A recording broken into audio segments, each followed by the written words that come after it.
All right, thank you very much. Just before we commence the event, I want to apologize on behalf of the organizers. We are behind schedule. But I am very sure that as the event will start shortly, we will be able to make quick progress. And yes, at the end of today's proceedings, we will be able to say that, yes, we have reached the goal. So yes, I want to apologize once again on behalf of the organizers. We do not take your time, your patience, and your presence for granted. Thank you very much, ladies and gentlemen. The event is starting right away. Thank you.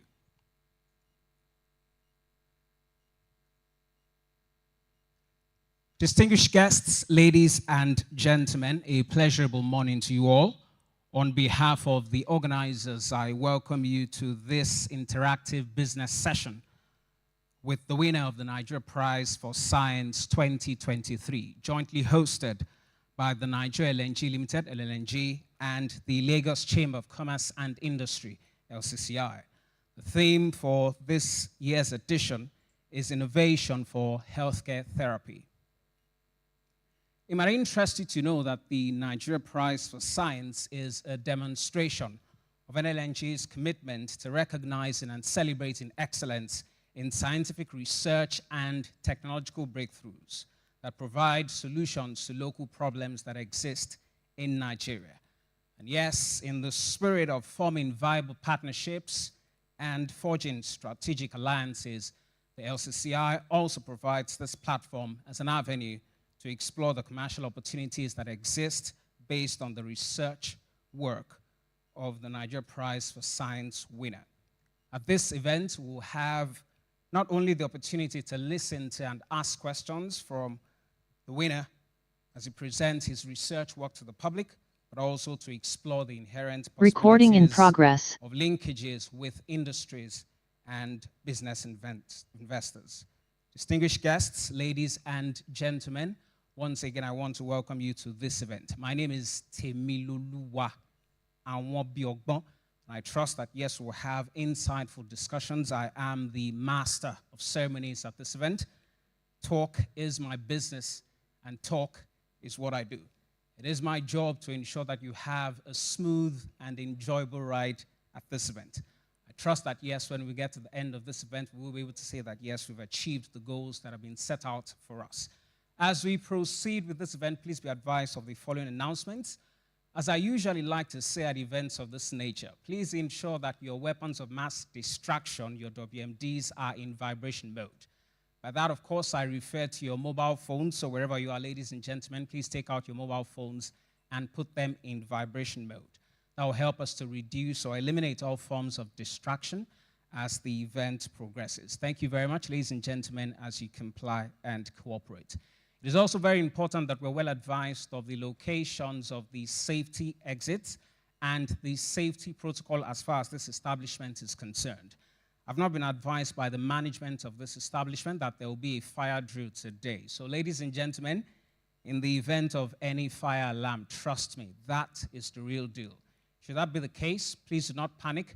Just proceed quietly and in an orderly manner to the nearest safety exits. Those exits will be open all through the duration of this event.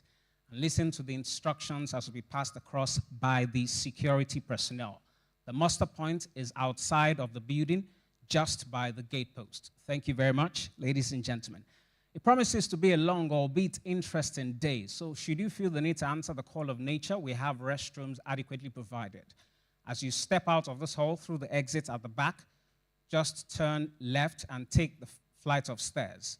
When you turn left again, walk down the corridor, you'd find restrooms, one for the gents and another for the ladies. Once again, as you step out through the exit at the back, turn left, take the flight of stairs, turn left again, walk along the corridor, you find the restrooms, one for the gents and another for the ladies. Thank you.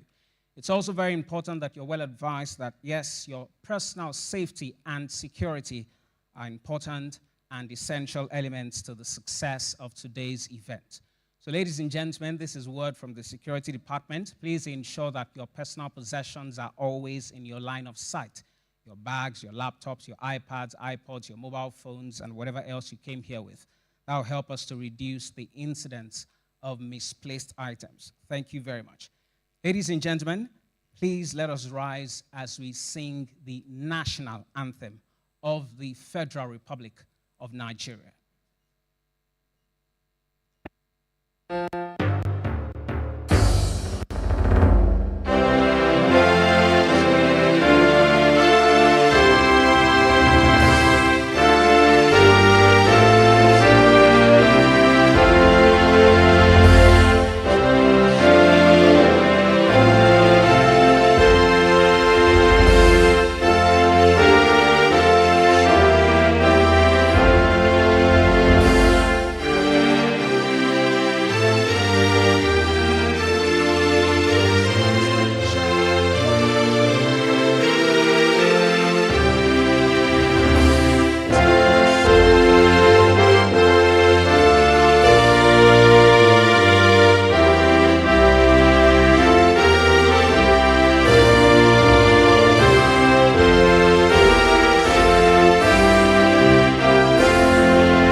God bless the Federal Republic of Nigeria. Please be seated, ladies and gentlemen. Ladies and gentlemen, joining us today at this event, the 2024 edition of the Nlng-Lcci Interactive Forum with the winner of the Nigeria Prize for Science 2023 is our co-host. Our amiable co-host is the President and Chairman of Council, Lagos Chamber of Commerce and Industry. Ladies and gentlemen, I speak of none other than Mr. Gabriel Idahosa, FC. Round of applause for him. You can do much better than that. It's still early in the day. Thank you very much, sir. You're most welcome. It is an honor to have you with us. The General Manager, External Relations and Sustainable Development, Nigeria LNG Limited, NLNG, Mr. Andy Ote, is unavoidably absent. He's not with us in the room as we speak, but once he joins us virtually, if that happens during the course of the day, we will make that information public. So that's the hope, that he will join us much later virtually. Thank you very much. All right, moving very, very quickly, I'd also like to recognize the presence of the Vice President, Lagos Chamber of Commerce and Industry, Prince Abimbola Olashure, FC. Round of applause. Thank you very much, sir. It's an honor to have you with us today. You're most welcome, sir. I'd also like to recognize the presence of the Honorary Life Vice President, Lagos Chamber of Commerce and Industry, Mr. Adekunle Olumide ON. Round of applause for him. Thank you very much, sir. Honorary Life Vice President, SCCI, Mr. Adekunle Olumide ON. You're most welcome, sir. Ladies and gentlemen, we also have joining us virtually the Manager, Corporate Communications, Nigeria LNG Limited, Mr. Yemi Adeyemi. Mr. Adeyemi, are you with us? If you are, please say a word so we'll be sure that we're good and ready to go.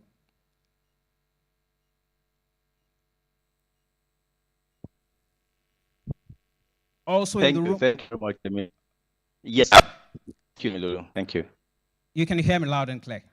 Thank you very much, Mr. Yemi Adeyemi, Manager, Corporate Communications, NLNG. Round of applause for him.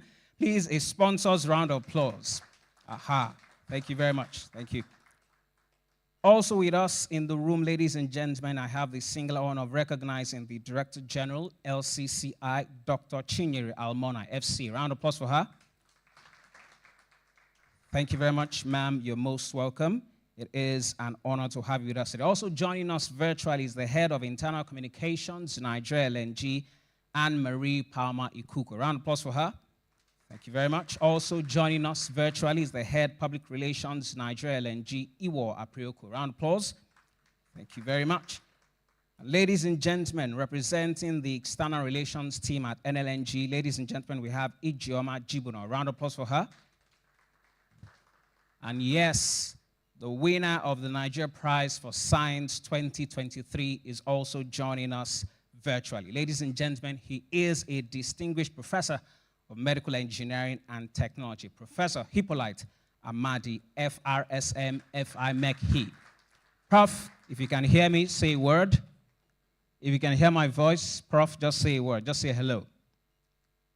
God bless Nigeria. God bless Nigeria. Yes, that is the spirit. And yes, NLNG also believes that. That is why year in, year out, NLNG sponsors that prize to ensure that, yes, the promotion and the advancement of science and technology are a critical success factor. Thank you very much, sir. Prof, thank you for joining us at this event. Ladies and gentlemen, it's also an honor to welcome you all, captains of industry, members of the academia, members of the press. Ladies and gentlemen, you are most welcome. As I have more information, I will make that public. Moving very, very quickly, would like to move straight to the welcome address to be delivered by our co-host. Ladies and gentlemen, please make welcome our co-host for his welcome address, the President and Chairman of Council, Lagos Chamber of Commerce and Industry, LCCI, Mr. Gabriel Idahosa, FC. Round of applause for him. Please keep the applause coming until he gets on stage.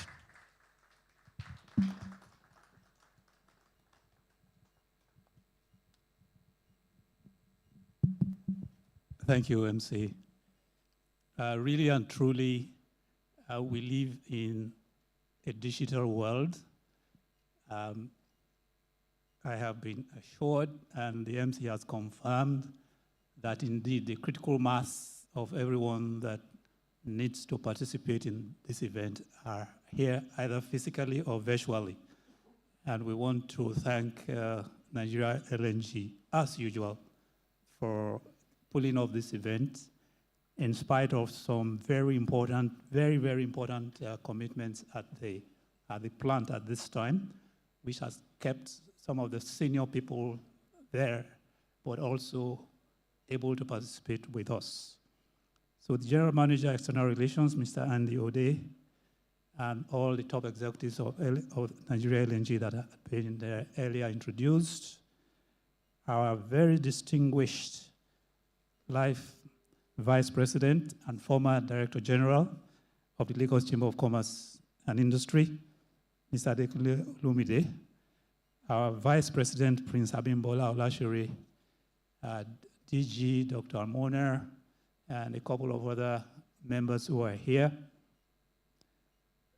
Our distinguished prize winner, Professor Hippolyte Amadi, distinguished gentlemen of the press, ladies and gentlemen, it's an honor and pleasure to welcome you all to the 2024 Nlng-Lcci and LCCI Interactive Forum with the winner of the 2023 Nlng-Lcci USD 100,000 prize for science and Professor of Medical Engineering and Technology, Professor Hippolyte Amadi.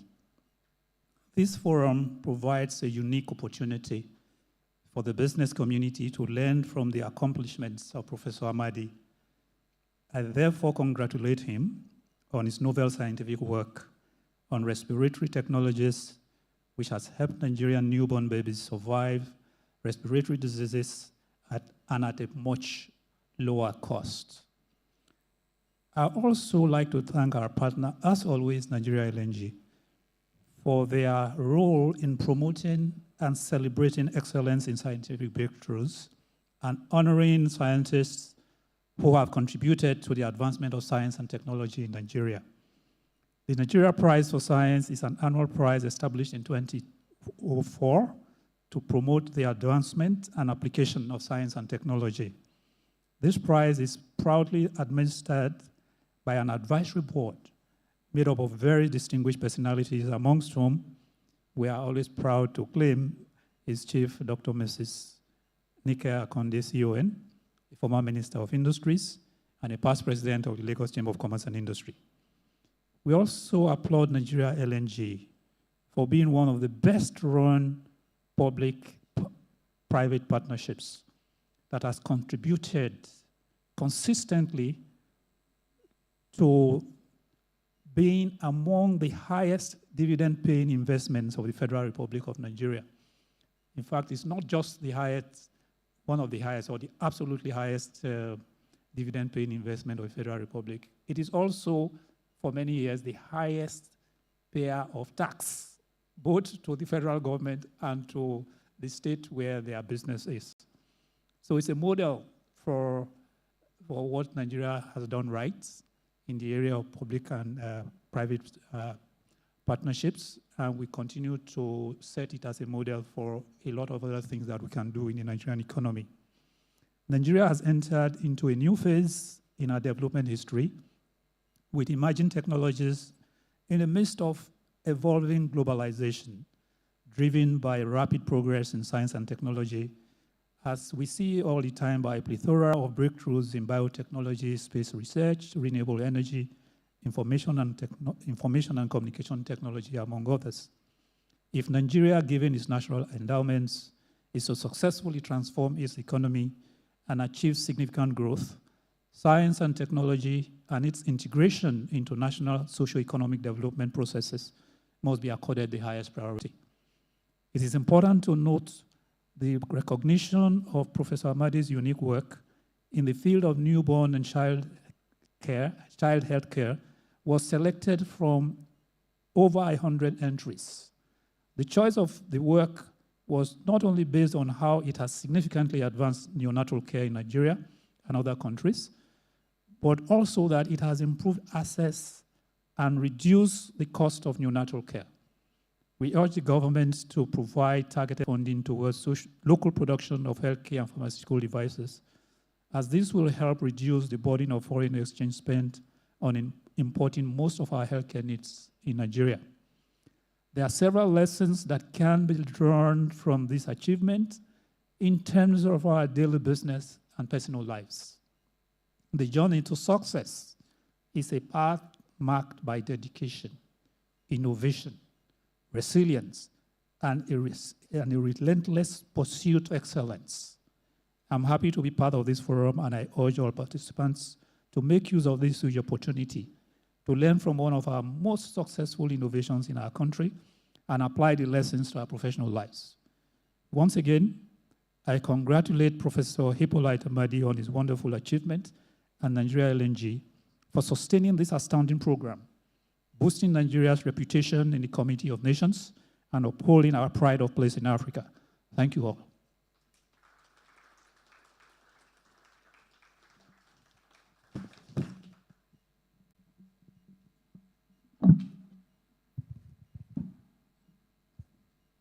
It is all about innovation. It is all about problem solving. It is all about ensuring that, yes, science and technology remain a critical element towards solving problems that plague various sectors of the economy. Ladies and gentlemen, that was the welcome address delivered by our co-host for this event, the President and Chairman of Council, Lagos Chamber of Commerce and Industry, LCCI, Mr. Gabriel Idahosa, FC. Allow me to beg your indulgence. Please give him another round of applause. For with those words, he has indeed set the tone for this event, and we will be making quick progress. It is now time for us to listen to our sponsors and Sustainable Development Nigeria LNG Limited, Mr. Andy Ode, who will be represented by none other than the Manager, Corporate Communications, Nigeria LNG Limited, Mr. Yemi Adeyemi. Mr. Yemi Adeyemi, over to you, sir. Thank you very much, Temilolu. Do confirm you can see me and you can hear me. We can hear you. I think that is what is most important right now. We cannot see you, but I'm sure it's a minor technical issue that will be resolved shortly. But yes, we. Recording in progress. With the chamber. So I would like to go into the protocol. I just hope that I know the MC has established it very well before I then take Andy's speech. But if I do make a mess of it, please do bear with me. I'll just try my best endeavor. So, President and Chairman of the Council, the VP, Honorary Life VP, the DG, LCCI, winner of the 2023 Nigeria Prize for Science, Professor Hippolyte Amadi, ladies and gentlemen. I'm delighted to welcome you all to this historic event, the public presentation of the winner of the Nigeria Prize for Science 2023. This Business Interactive Forum is an annual event we've always had with the with the Lagos Chamber of Commerce and Industry, and is one that is very dear to our heart. This event not only celebrates the remarkable achievements of our scientist, Professor Amadi, the winner of the prize in 2023, it also highlights the importance of scientific innovation in driving progress and development in our society. The Nigeria Prize for Science, as you very well know, was established in 2004 to recognize and reward outstanding scientific achievements that have made or can make significant impact on our society. This year, we are proud to honor a truly exceptional individual whose groundbreaking work has not only pushed the boundaries of scientific knowledge, but has also contributed to solving challenges within not just in Nigeria, but one of our most pressing medical challenges in Africa. Science plays a crucial role in addressing the complex challenges we face as a nation and a global community. It is through the dedication and hard work of scientists that we can make advancements in fields such as health, agriculture, energy, and the environment. As a country, there is no doubt that we can attain our goals in power generation, efficient healthcare delivery, infrastructure, hunger, and even poverty. Let me put on record that Professor Amadi's work was a breakthrough in our health sector and will continue to be celebrated. At a forum like this, it is necessary to call on the industry to key into this discovery to save lives of more neonates in Nigeria and the rest of Africa. As I congratulate Professor Amadi, winner of the Nigeria Prize for Science 2003, and thank him for his dedication, passion, and perseverance, I will also call on scientists in Nigeria and the diaspora to be inspired by his work to pursue excellence in their own work. Permit me to also use this medium to thank the advisory board and judges of the Nigeria Prize for Science and its sister prize, the Nigeria Prize for Literature. Over the years, they have proven to be the greatest as they have shown unparalleled integrity and excellence in the administration of the prizes. This, no doubt, contributed to making the prizes not only the most prestigious in Africa, but one of the most respected in the world. Let me particularly salute the chairperson of the advisory board of the Nigeria Prize for Science, Professor Nlng-Lcci, and other members of the board for their dedication and commitment to the prize, including the LCCI's own Chief Dr. Mrs. Nike Akode. I would also like to thank the Lagos Chamber of Commerce and Industry for co-hosting these events and for their continued support for the scientific research and innovation. It is through partnerships like these that we can create a brighter future of our nation and our world. In conclusion, I urge all of us to continue to support and invest in scientific research and innovation. Together, we can harness the power of science to build a better, more sustainable future for all. I therefore call on scientists all over the world to submit entries for this year's prize, which is on innovations and technologies for reducing the effects of climate change. The theme is particularly fitting of being a globally competitive LNG company, helping to build a better Nigeria. Thank you very much, ladies and gentlemen, for listening. Thank you. This is the message from Andy Ode. Yes, it is all about deploying scientific innovation in driving growth and progress in our society. And interestingly, the Nigeria Prize for Science does its work to stimulate the advancement and application of science and technology to developing homegrown solutions to the problems that exist in key sectors of the economy. Over the past few years, we've had solutions in the health sector, in the agriculture sector, in energy, and of course, the one for this year is environment. I'm sure that the scientific community in Nigeria is looking forward to that.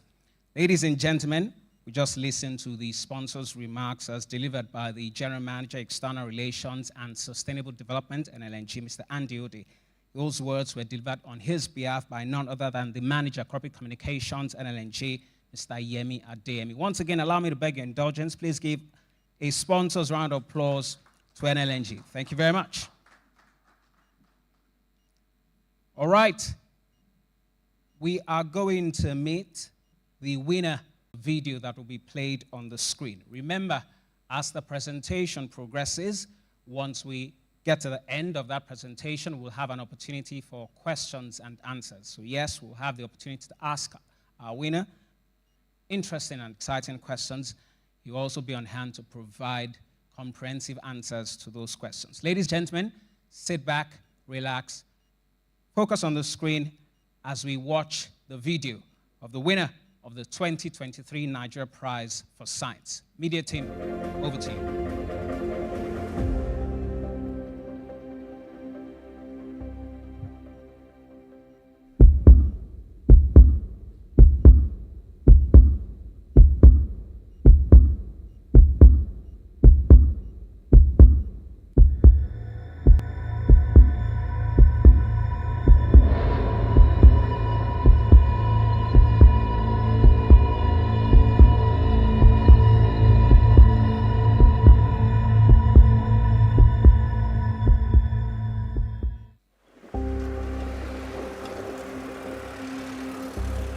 My first pregnancy ended with intrauterine fetal demise. What that means is that my baby died in the womb at 36 weeks and 4 days.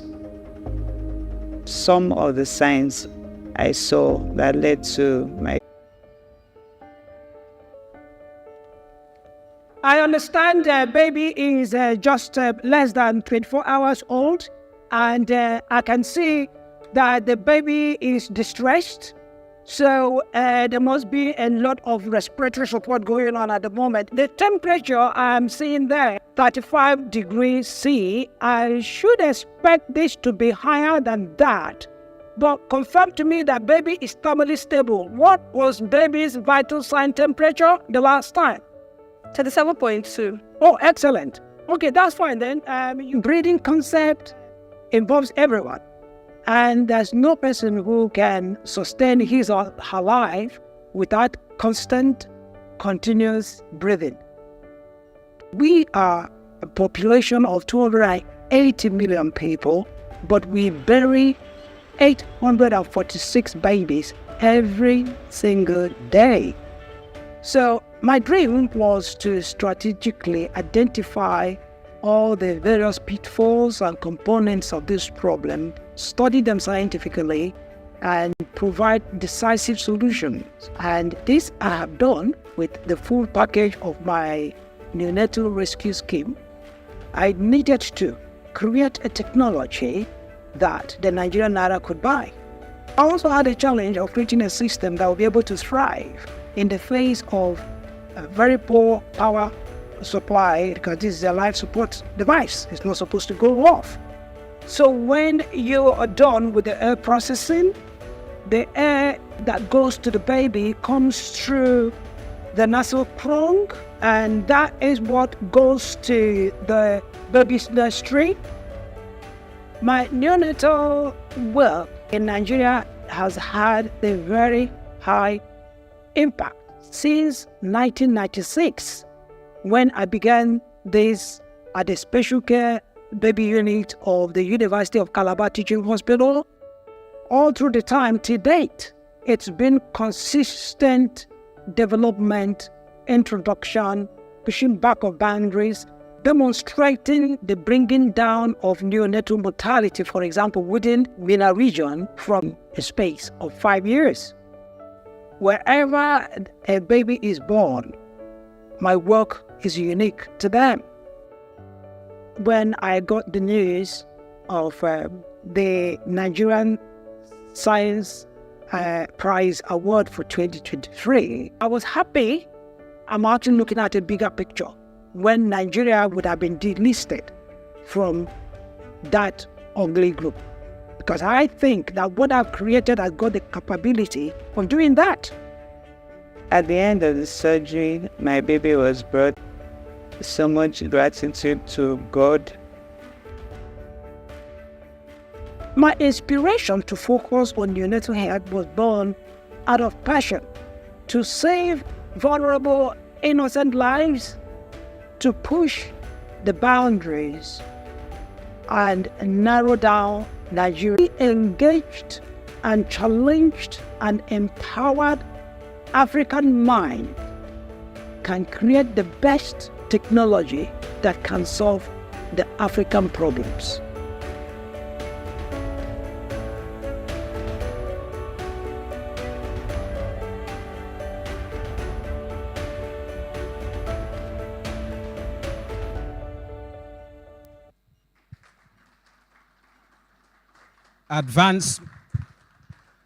Advancement of neonatal care in Nigeria and similar countries, improvement of access to neonatal care, lowered cost of neonatal care. Those are some of the features you want to be aware of as far as that solution is concerned. That solution has ensured that, yes, these initiatives have become our reality. Ladies and gentlemen, that was a documentary showing the winning entry of the Nigeria Prize for Science 2023 by Professor Hippolyte Amadi. At this point, we will be listening to his paper presentation, Low-Cost Respiratory Technologies for Keeping the Nigerian Neonates Alive. And as I said earlier on, he will be joining us virtually. So please sit back, relax, fasten your seatbelts, as we like to say. As the presentation progresses, we will have the opportunity to ask him questions. And yes, he will also be on hand to provide answers to those questions. Distinguished guests, ladies and gentlemen, it is my singular honor to invite to give his presentation the winner of the Nigeria Prize for Science 2023. He is a distinguished professor of medical engineering and technology, professor of medical technology, Imo State University, IMSU, and visiting professor of medical engineering and technology at the Imperial College, London. His career spans over 3 decades with focus on engineering in healthcare, orthopedics, and neonatology research. Ladies and gentlemen, a warm round of applause as we welcome our winner, Professor Hippolyte Amadi, FRSM, FI MEC-E, Distinguished Professor of Medical Engineering and Technology. Professor Amadi, you have the floor. If you can hear me, please commence your presentation. Thank you very much, distinguished Master of Ceremony. The Chairman of Council of the Lagos Chamber of Commerce, the General Manager of External Relations of Nigeria Liquefied Natural Gas Limited, all members of the Nlng staff, and all members of the Lagos Chamber of Commerce and Industry, ladies and gentlemen, both present and online. I wish to salute all of you for joining this meeting this morning. And I hope I will be able to pour my heart out this morning to everyone to understand where I fit into all this narrative. I'm glad that you've all keenly watched that short video from Nlng that introduced the science, or the piece of science, that was recognized as being outstanding to win the Nigeria Prize for Science 2023. The interesting thing about that video you watched, and I would say the central theme, is actually that tiny baby that was born. I often think that people who watch that program may not really, or watch that video may not really understand fully what was going on. That video was actually a documentary of providence. It was an event that I would say was divinely orchestrated, because that tiny baby never knew that she was being born on a very critical date. That baby was born on the 1st of October, 2023.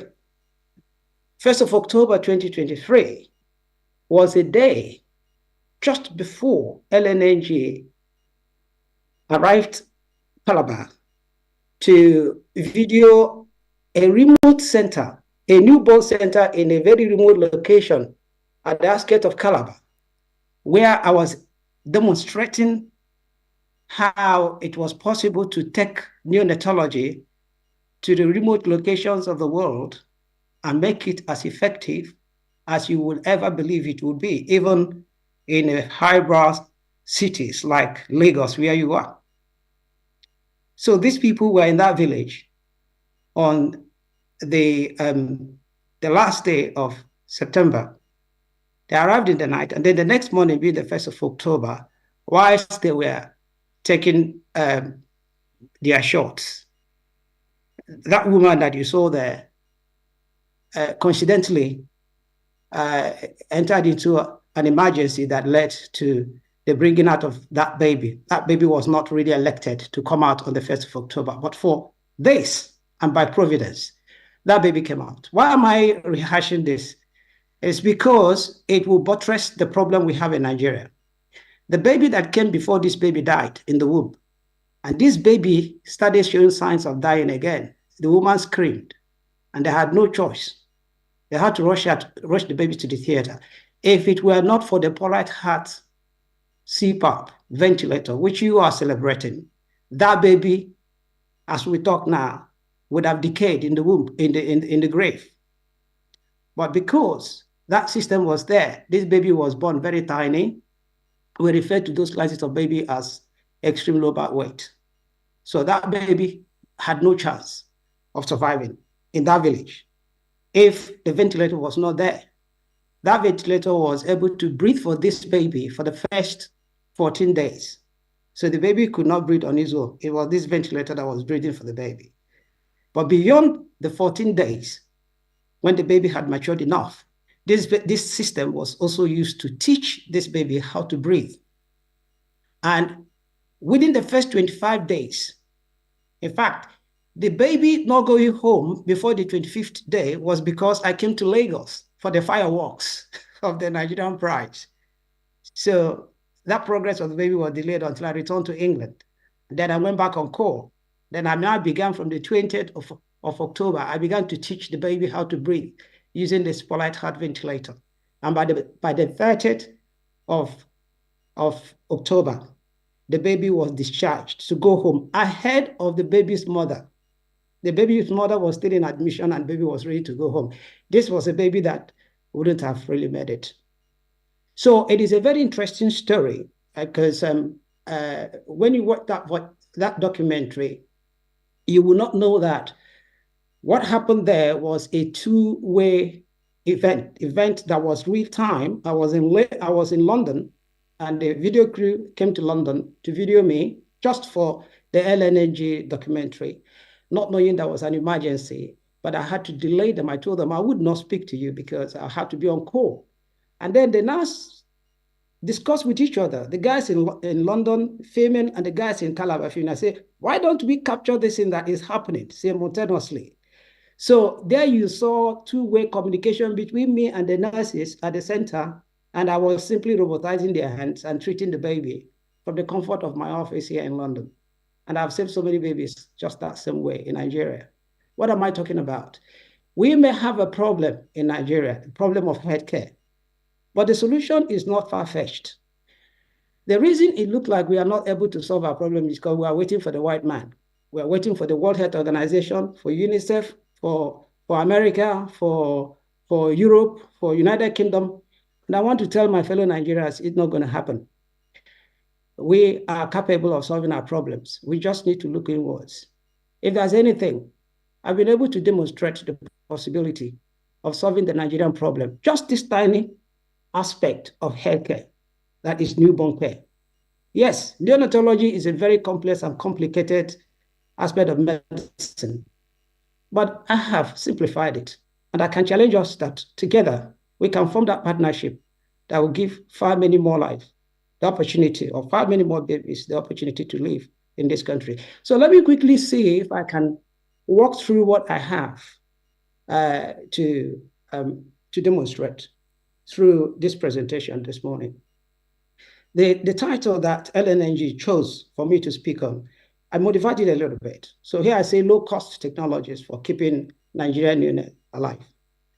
Not necessarily the pulmonary heart ventilator, which is a piece of respiratory technology, which of course captured the attention of the LNNG and which has helped in winning the Nigerian prize. But there are so many other technologies that over the years, yours sincerely have been able to develop. Of course, if you're a scientist and you're the class of problem solvers, your eyes are always open, your ears are always very sharp, and you want to ask questions about anomalies. And this happened to me many years ago. And that question has to continue to reverberate because I will have to find the solution. And if I don't rest. It is an aberration for us to hear that a huge number of 846 babies die every day in Nigeria. And I want us to pay attention to this. It's not just an ordinary number. This is not a good number because it represents the highest mortality rate of any country in the world. That's not what we want for our country. And I want us to allow this number to sink in. No matter how colorful people try to paint it, the truth remains. Nigeria buries the highest number of babies every day in the world. Ladies and gentlemen, can we change this? I think we can, but we need to ask the tough questions and take the dire steps, and we can do it. Not selfishly for ourselves, but for that generation of Nigerians that are coming behind us. If we are just interested in making Nigeria work for us and not for them, we are not good. So I have tried to create technologies. I believe that if I put it into the hand of possibly available people who are closer to the dying babies, they will survive. And that's what led to my looking away from the sophisticated technologies of the West, which they are always pumping and using to suppress, intimidate, and lord over the tiny developing countries, keeping them perpetually impoverished. Permit me to say that. I decided to look away from it.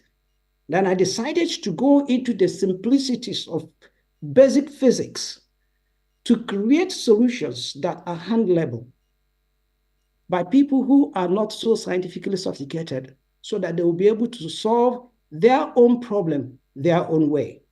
Thank God, Nigeria is the #1 beneficiary of my technologies. And this is what led to the creation and tweaking of these technologies so that it will be able to be maintained, sustained by the rural people themselves. And when I look at the professionals that are closest to the bulk of the dying patients, I see those basic village nurses. They don't need to live in the big cities. They don't need to drive the best cars. They don't need the things that cost so much money that will make you unable to employ them. But they are available where the patients are.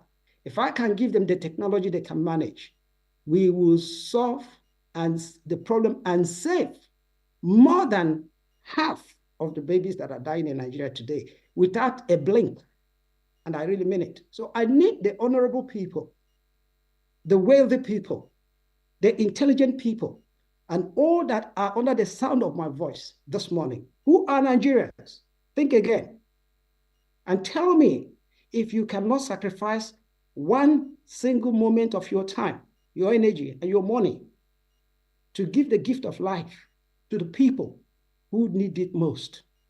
I mean the tiny babies. I have a global mantra. I'm known all over the world. And this is what I say, where I go, wherever I go, Europe, America, They know Hippolyte by this, that the only way to solve the problem or the far away removed places of the world in terms of neonatal healthcare delivery is to empower the people rather than to make them totally dependent on the Western technology that is so highly sophisticated for them to manage themselves.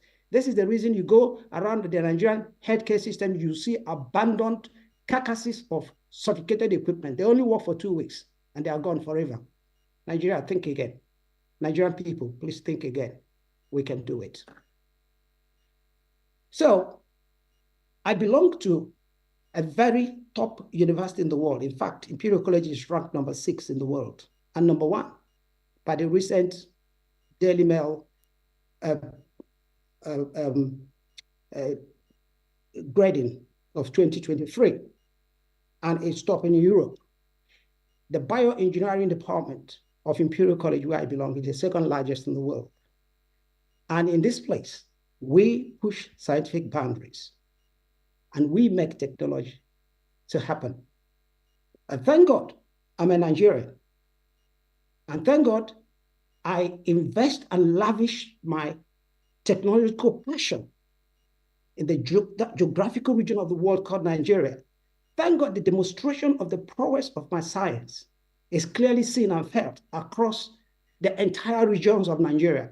Every single part of Nigeria has got a bit of what Professor Mali has been able to do and achieve in his life. And I'm proud to be a Nigerian, and I'm proud to be identified by Nigeria, and I'm proud for the world to always stand up for Nigeria whenever I stand to speak. And I'm proud to say that we are capable, if I'm capable of regularly getting on the plane, coming to Nigeria, going to the places that even those who dwell in Nigeria would not want to go to, then many more people are capable of joining me. And we can actually make Nigeria great by giving the gift of life to our patients. It's been 27 years and counting since the first time I came across the problem of high neonatal mortality in Nigeria.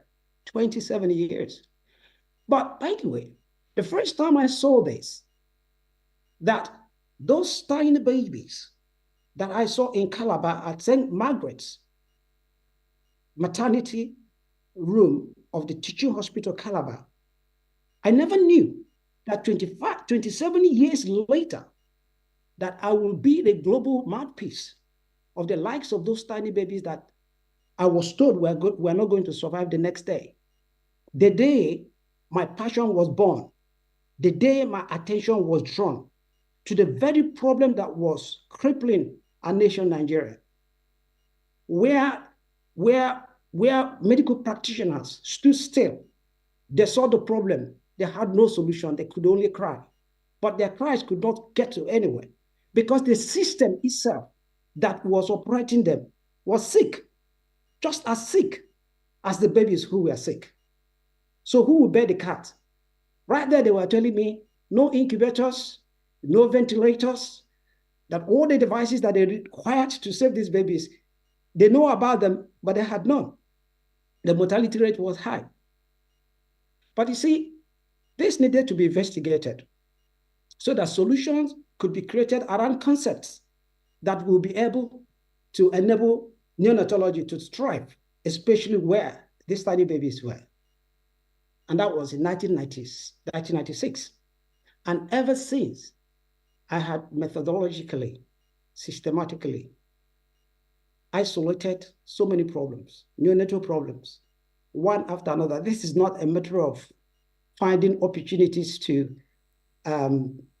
score some cheap points. No, I was rather engulfed in the problem, engulfed in the entire problem, because it was a community of problems delivering dangerous results to Nigeria. But within that community of problems, each one of the items of problems needed a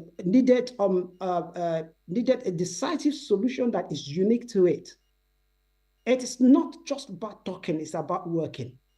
I began pushing some ideas very early, but at the time, not too many people were listening to me. Even right now, as I speak to you, not too many people are listening to me. It's just that I've become too big an arena. That's why some people will rather say, this guy that I've done so much work, let's see what he's got to do. But you see, an European can listen to me and say, wow, what a wonderful professor. An American, the same thing. But for Africans and for Nigerians, it shouldn't be the same. For Africans and for Nigerians, what I should be expecting is, come on, let's go and join him so that he could do more.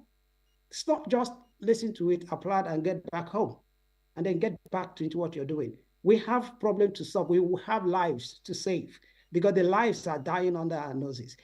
So what you're seeing on my screen right now is a web of problems solved. I don't want to get into it. It's not as complicated as it looks, because if I have time, I will isolate them one after another. And I will tell you that these are giants of problems that stared Nigeria in the face in the last 27 years.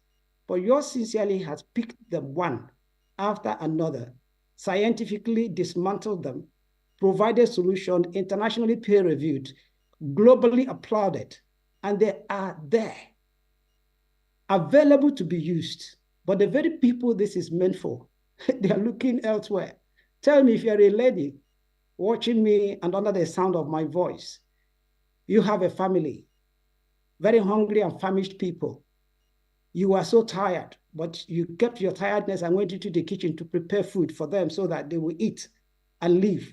After preparing very sumptuous food, you passed it on the table. And the very people that are hungry just stay looking away, dying of hunger, and never touch your food. How will you feel? That's exactly the way I feel. I've cooked the scientific food. I've kept it on the table. It's meant for Nigerians, but they're looking elsewhere, yet hungry. Come on, get up, take up your food, eat, and get your life back. Join me if you understand me. I have a very powerful framework of activities. I have very well-organized London-based team at my university, Imperial College London, and so many other people around Nigeria, young, energetic professionals who work with me, the doctors in the various places, technicians around the country, and other women people, the people that don't come out on the television to be seen or flock around the ministries in Abuja to take a piece of the cake to share. These are people who are behind the scenes. We are in the jungles. We go, we save the babies. A lot of people, when I won the award, were saying, why haven't we known you? You've been 27 years. I said, yes, I come to Nigeria and go. I go to where the problems are. The problem is not in Abuja. It's not in the ministries. Those are the places where people who want to share money go to. The problems are in the hinterlands. If you really want to solve the Nigerian problem, come on, join me. We'll go to the hinterlands. That's where the babies are dying. The 846 babies we're talking about. I know that some people who are listening to me will say, how dare you say that? Where are they dying? I can't see them. No, you cannot see them because you don't go where they die. If you want to see them, let's go and you will see them. Of course, the numbers, I didn't make them up. The numbers came from the Nigerian Population Commission, the World Health, the UNICEF. They all team together to publish all those figures, and they do them every year. It's a shame, and we can come out of it if we want to. So I've got all these things working behind the scenes for 27 years. Right there, under the noses of Nigeria, they didn't know about it. But I want to say thank you, Nlng, because in 2023, you picked your trumpet and you blew the horn. Well, for Nigerians who never knew that some things have been happening around them, got to know. And today we are talking about just one aspect of the so many technologies that have been created. So systematically over the years, and finally in 2022, I was able to deliver what we refer to in medicine as proof of concept, which was globally reviewed, peer-reviewed, and globally applauded, and still being celebrated as I speak. And one of the things that we used to showcase that proof of concept was the dropping of mortality rate around MENA region from 90% down to 4%. And I've always challenged Nigerians, you think it's a joke? It's not a joke. If I was a politician with all my beautiful words of debate. I will have people to contest with me, and they will speak better than me. They will be louder than me, and they will swallow up the sound of my voice, and no one will hear me. But thank God, this is science. It's all in thick lines and figures. I have demonstrated it in Mina. It's about numbers. Mortality dropped from 90 to 4. Can you challenge me? Come on. It is not political debate. You can't challenge me. Give me your number. I've given you my number. If UNICEF say it's not possible, if Nigerian Ministry of Health say it's not possible, then Mina will tell them it is possible because I've demonstrated it. I've shown it. So what this all means is that if Nigeria really wants to solve this problem, they can. If Nigeria would want to look into neonatal rescue scheme, which I've created, it's a variety. It's a whole lot of segments of various individually tested and proven neonatal systems that can corporately solve this problem, but we don't want to do it. We can do it. In the whole of all these things, I've been able to create a method where this could be neatly taken to the hinterlands, to the very places, to the very locations where many of these babies are, around the primary healthcare centers and around general hospitals. Right now, as I speak to you, the Nigerian healthcare system make it impossible, I would say, because they will tell you, this is a highly specialized aspect of medicine. You can't do it in those rural areas. You can only do it at the teaching hospitals and federal medical centers. But my NRS systems have finally said no to that. We can actually empower the village people to save the babies because they're highly skilled people in the city. They will not go to the villages to live. So I would have to create a technology that will require that would require the various aspects of neonatology to be highly simplified and made operable by those basic trained nurses that we can find at the primary healthcare centers and at the general hospitals closer to the people, even in the village healthcare facilities like the maternities and so on and so forth. But somebody would have to play the role of the partner. That's why partner is a question mark. That is the missing link in the whole framework. So now, I understand Nigerians. I understand Nigeria, so well, because for 27 years, never mind that I'm a professor at Imperial College in London, but if I may not be making a wrong assumption if I say that I've been to every part of Nigeria better than any person listening to me now, because you'll be surprised. Your very local village where you come from, I've been there. And it's all in search of tiny babies to save. Everywhere in Nigeria, I've been.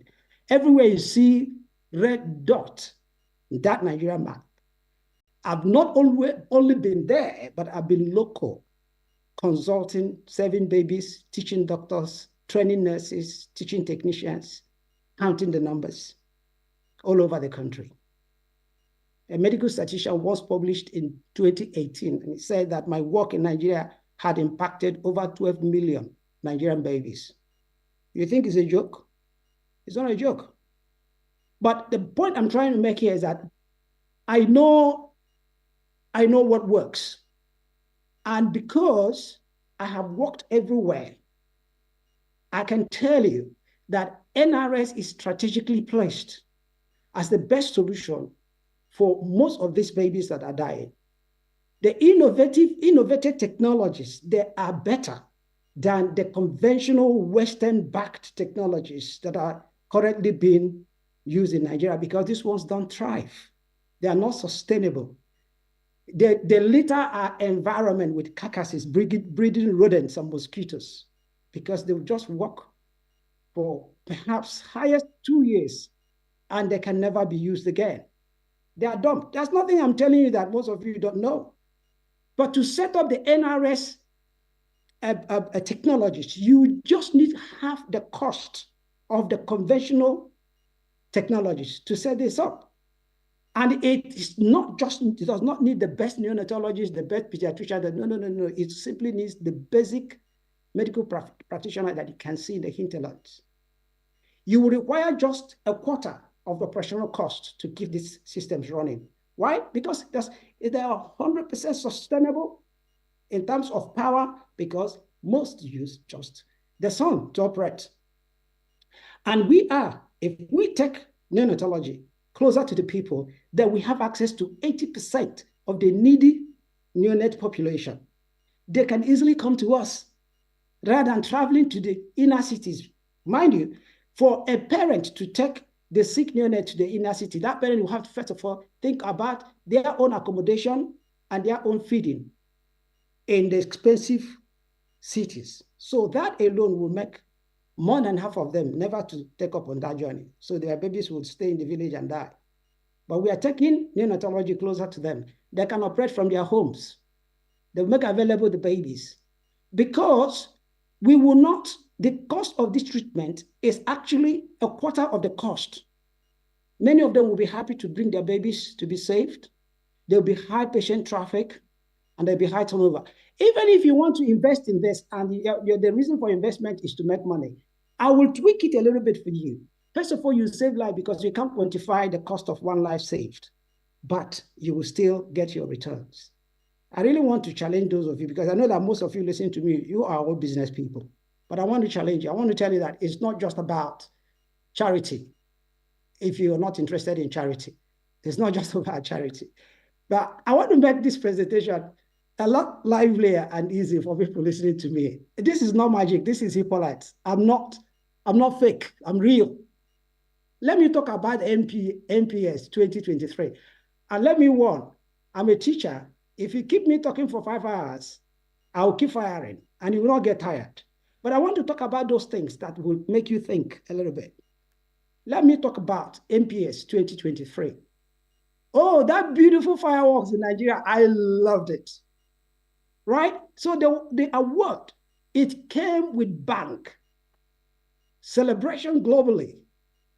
And the Lagos fireworks, when I wake up and I dream about what happened in Lagos, I say, wow, I'm not really a show person. I can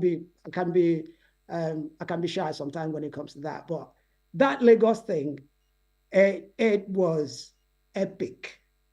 The media attention was all kinds. And when I think about those things, I smile and I laugh. Do you know the reason? Because it disappears like yesterday.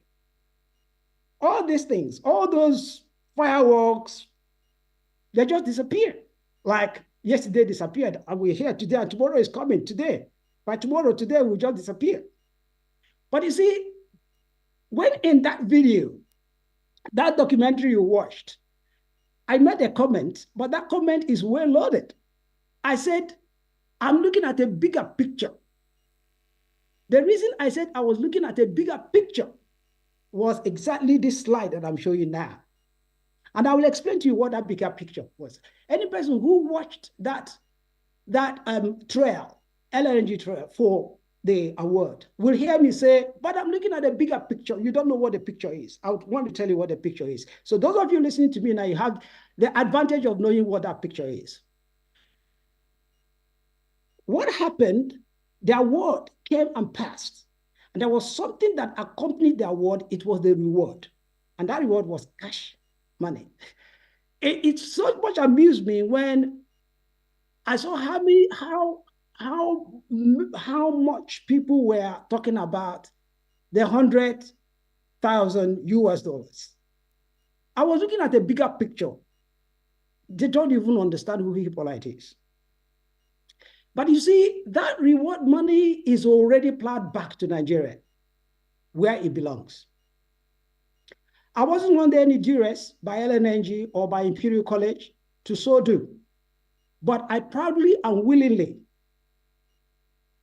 relinquished that fund into my controlled research funding for healthcare of the Nigerian unit. And I'm going to use the last few minutes of my talk to tell you where that money has gone to. In the last 3 months, that money has gone into solving big and bigger Nigerian problem. And I'm sure that Nlng-Lcci will be proud to know what that means to me. So for people who had always imagined what the $100,000 meant to me, you're here to say it. These are 3 big projects that actually got stopped around the COVID period. I had no more research funds to complete these projects. But these projects were projects that I knew that had a lot to do for the dying Nigerian neonates. They have a lot to do with my mantra of taking neonatology to the hinterlands of Nigeria and Africa, where these babies were. But I had, as one person and with the research fund I had, been able to drive this project to a particular point where they all stopped because there was no more money. So Nlng and their money made these projects to become things that we can look at now and say accomplished. Let me quickly talk about each of these 3 projects. The first one is a project that some of you might have seen slightly, because I saw a video, I think it was sometime in December, a video of documentary from Yobe State government, where they were showcasing to Nigerians how much they have advanced in their healthcare system. And then they showed some unique kind of buildings. And the journalist asked them in the part of the clip I saw, because I didn't even know that they did such things. It actually flew into my hand here in the UK because it was circulated. So they were saying that this was a brainchild of Professor Hippolyte Amadi of Imperial College London. And then they added the winner of the Nigerian Prize for Science. I smiled. Now, that is about what we call evening fever syndrome in the neonate. I found that problem, scientifically described it in the literature in 2011, then began to create the antidote to evening fever syndrome in the neonate, which is a climatic effect, adverse effect on newborn babies that impoverished them and made them moribund, and many of them died as a result. I discovered it in Lorry in 2011 and began to create the medical antidotes in Yobe State, published it in 2013, and was taken over by the World Health Organization, and who promoted it for the next 8 years plus until 2020. WHO was still promoting it on their website. So, but the real life application of EFS mitigation devices was, let me come over here. So the real life validation should have started sometime in 2017, because this was being applied across the entire Yobe State, and they have used it to progress their neonatal healthcare delivery system. But this project was limited because of lack of funding. It was restarted after the Nlng money. I had to set up this investigation and weatherproofing techniques at Potiskum in Yobe State, and data collection is still ongoing, and this would finally be published as soon as possible. But on a real life scale, the impact of the mitigation technology is well felt across the entire Yobe State, and that was why they had to showcase what they had sometime in December last year. So this is another one that Nlng may wish to know. The winning project last year was this Polite heart ventilator with the other devices that work within the framework of respiratory support. But before the win, the Polite heart ventilator had actually been in the progress getting to version number 5. Now, that version number 5 was to give the Pollard Hat certain level of capabilities that version number 4 never had. Version number 4 was the version that Nlng saw and awarded prize to. But little would they know that on the design desk was version number 5. And that version number 5 was hampered for lack of research fund. And the part of the Nlng money had gone into making it a reality. So the capability of version number 5 is that it is able to, in real time, tell the practitioner who is in the village. By the way, in all this creation, what I have in mind is that the person using this equipment is not a top medical professional or a professor or such a scientist that will understand. So the machine would have to do most of the things and simply show them numbers. So one of the capabilities of this version number 5 is being able to show the practitioner the exact fraction of inspired oxygen that goes to the baby and the exact gas flow rate that getting into the baby's system. So this machine was able to quantify that, not necessarily by charting, because the people in the villages won't be able to chart and know these numbers. So, but this machine should be able to quantify this and display it, and then be able to interpret it by using color codes. So I'm going to play that video again. So this is actually version number 5 of the Pollard Hat ventilator that won the prize. Now it is able to show the exact FiO2 and the exact gas flow rate, and also using color codes, yellow, green, red, to indicate the correct situation so that the practitioner in the village will know whether it is a green sign, a yellow sign, or a red sign. And then the most interesting, again, will be this other aspect of technology that would enable us to take neonatology or medicine to the hinterland. One aspect of newborn care that people will remember, they will say, it's not possible to take neonatology to the village, is what we call severe hyperbilirubinemia, or in another word, severe jaundice. Now, severe jaundice is a very disabling condition in the newborn that can make that baby to remain for life disfigured, brain damaged, and cognitive capabilities will be zero. We see many of these babies, many of these children. Sometimes some of you call them imbecile or whatever kind of names that you call them. But these babies, many of them were damaged during the neonatal age when they had this severe jaundice and they were badly treated, and then they had brain damage. One of the methods that they use is a global standard, is the gold standard in Nigeria, is what we call exchange blood transfusion, where the entire blood in the system of the patient will be removed and a fresh blood will be put in and treated.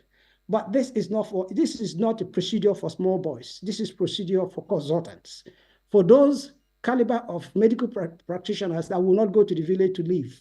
So if the baby cannot make way to the city, and if in the city the power is not available to run the machines, this baby will be damaged for life. I know that for those of you who were able to see what I saw towards the end of last year, sometime last year, you would have seen one woman crying from Kano about her damaged child. And then she was just calling all kinds of names and berating the hospital in Kano that she didn't mention just because they didn't have phototherapy machine. And a very, very painful thing. But that woman is just one out of hundreds and thousands of Nigerian women who will not be able to make videos to cry.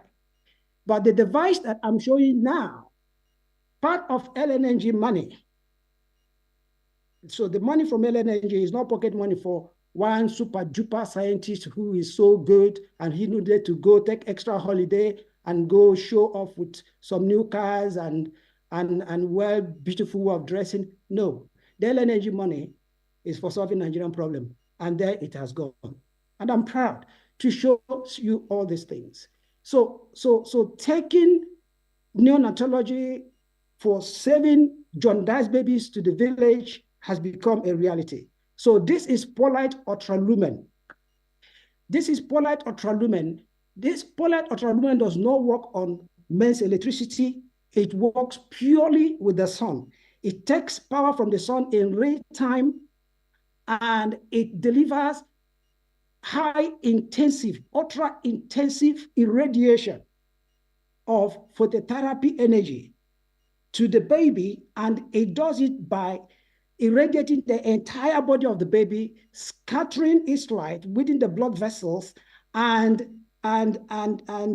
degrading all the serum bilirubin in the bloodstream, and degrading the jaundice situation from severe to mild. And it does this by our calculation within a space of 3 to 6 hours. So now you can take this device, go to a typical Nigerian village where a baby is suffering from severe hyperbilirubinemia, and in 6 hours, it will break down the serum bilirubin. There will be no need for exchange blood transfusion or invasive surgery, but that baby's situation will be solved. And as I talk to you right now, because this, to finish up this project has been quite grilling with my team, because the whole of November, December, and January we've been on this project. There've been a lot of prototype, but eventually it was only one prototype that we were able to fully test and then give the green light to begin clinical trialing. It was only 2 days ago that I got the certificate of ethical approval from the Teaching Hospital Calabar, and being supported by the government of Cross River State to start the clinical trialing of this device. So this is what I believe that the Nigerian Prize for Science should be doing. I'm not saying that that Nigeria should redefine what this means, but for me, this is exactly what it means. To put another bigger step on the scientific achievement for the Nigerian people. And I want to say that if we are able to team up together, we already have what is required to simplify neonatal healthcare delivery that are operable by nurses and local people, which are actually dependent for operation, dependent on solar power that is so abundant with us. And these devices are also maintainable by indigenous people, because all the people that work on these things are Nigerians, and they are resident in Nigeria. And these people work with me, and they're able to go everywhere to ensure that these devices are running. Finally, as you can see with me, that special care, neonatal nursing and intervention can actually happen in faraway locations of Nigeria and other LMICs. Hence, I can indeed say, let us take this neonatology to go and save Nigerian babies, because that 846 babies every day can actually lower. We can actually do it. There's a whole lot of mess going on. Well, I call this a hard talk, but I don't really need to tell any Nigerian. I don't need to tell any Nigerian that the healthcare system, our healthcare is severely sick in Nigeria, because the operating system of our healthcare is unwell.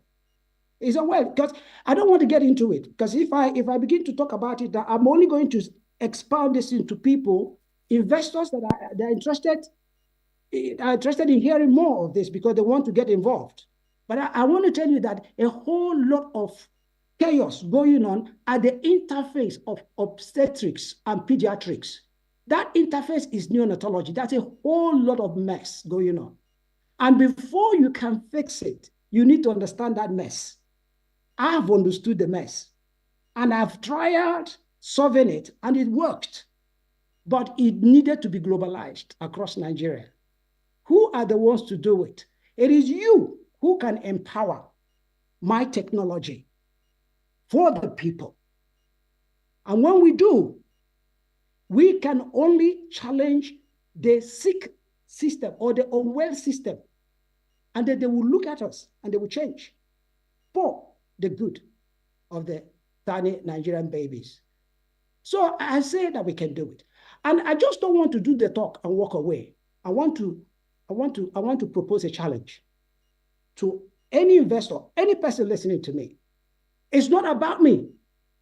It's not about money, as you can see. The money that Nlng gave to me, I've given it back to Nigeria. So it's not about money, it's not about me. It is about the tiny Nigerian babies. But I don't want to tell you to behave like Hippolyte. You can love money if you like, no problem. But let us first of all save the lives. But I'll still give you the opportunity to take your money. So I'm putting down 30% for any investor or group of investors who would dare take this technology to the people. And then we can look at the nitty-gritty. But I don't want you to forget the number, 846 daily. The challenge is that we can drop this number below its half, below 400 a day. And if we do, in the next 2 years, I bet you we have achieved a lot. We can die and go to the graves happily. Because if you're at my age, you should be looking at your retirement date now. We can do it for the Nigerian people.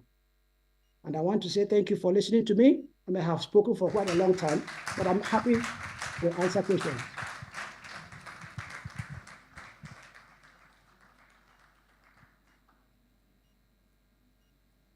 Investing to save Nigerian babies. Very, very interesting presentation that was. And yes, it's all about the facts, the figures, the real life stories, the lives that have been preserved, and yes, the future that has been transformed. Ladies and gentlemen, for me personally, that slide that showed the drop in infant mortality rate from 90% to 4% did it for me. That's real life results that you really cannot contest. Thank you very much, Professor Hippolyte Amadi. Your passion, your commitment, your dedication to the cause of keeping Nigerian units alive, indeed, cannot be denied. Ladies and gentlemen, please give another round of applause to our speaker, distinguished Professor of Medical Engineering and Technology, Professor Hippolyte Amadi. Thank you very much for that very, very insightful presentation. At this point, the floor is open, and yes, we'll have the opportunity to ask Professor Amadi questions. So if you have any questions for Professor, please just signify by raising your hand. The microphone will get to you. Remember, this is supposed to be an interactive session. So yes, all questions are permitted, all questions are allowed. Just introduce yourself and keep the questions short and to the point. Prof, do you want us to take the questions one after the other, or will you just take note of the questions so we can have the questions in one fell swoop? I think the later. All right. We take end of the whole questions. We just take everything.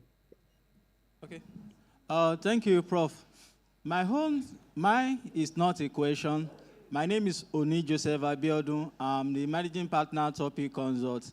I want to commend your efforts for the good work that you are doing in Nigeria, also I believe in the global village.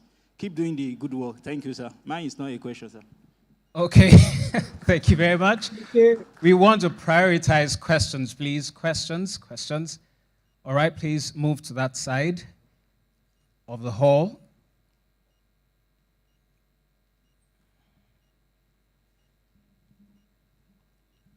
Well, before I ask my question, permit me to just make a little comment. You see, when we complain about development in the country, we look at China, Singapore, and all those countries that used to be third world like us have gone beyond that. It's people like the speaker who actually make such things happen. Rather than depend all the time on developed countries, all these innovations can be used by our own people to help us develop and at lower cost. So I'm wondering whether the Nigerian Academy of Science, whether they have some scheme which will encourage some of their members or non-members, scientists who have shown promise to do the type of thing that the speaker has spoken about. Anyway, that's just a comment, because we cannot all the time be depending on the developed countries. My little question is that this polite heart ventilator, which seems to be focused specifically on neonatals, can it also be used to handle respiratory problems for infants that are beyond neonatals, you know, maybe 2-3 years old? Because at that infant or formative stage, we lose a lot of babies. The way I understand neonatals are babies that are just born. So what I'm thinking of is that beyond them, can this new technology be of use for taking care of respiratory problems, which is what causes most of the deaths of babies at the formative stages? Thank you.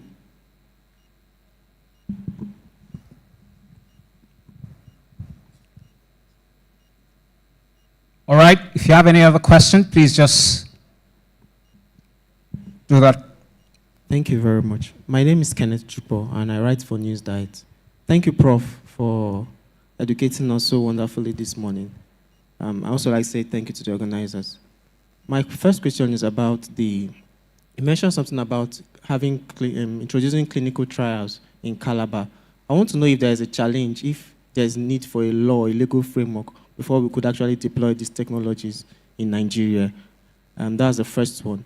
And then the other one is about I heard you say you took the innovation, captured the challenge we have with power supply in the country, and then some of them are solar. Is it all the inventions that are solar powered, or just that particular one, that particular ventilator for children? Thank you. Okay, so let's take one more question. So we'll move to responses, then we'll come back for more questions. This side, the side of the hall, please. So we'll just take 3 questions, then responses from Prof, then we'll come back to questions and we'll continue like that. Good afternoon, Mr. President. Prof, good afternoon. If you can see me, Suleiman Idris. I spent a whole day with you last November at a co-hotel where you highlighted some of the challenges, and I can still see you're still very passionate about the challenges we have. Prof, what has been your interaction with the new government in our Renew Hope agenda? Has there been any interaction with you and the government, most especially from the Ministry of Health, on how to also collaborate and resolve some of the challenges that you have highlighted? And my question to President, sir. Mr. President, this is a business-like, and Prof has also made some advancement to you. How do you intend to also try and see that you promote these technologies so that we reduce our over-dependence on the so-called advanced technologies from the Western world? Just like he said, a machine will cost about 12 million naira or so, while we had our interaction last year, but its own is going to cost about 2 or 3 million naira. So you can see the difference, and its own is even better than the one that we import. So as the business community leader, sir, what is your role in trying to promote these technologies? Thank you very much. All right, thank you very much. Professor Hippolyte Amadi will take responses from you, so that will be the first batch. Prof, over to you, sir, for your responses.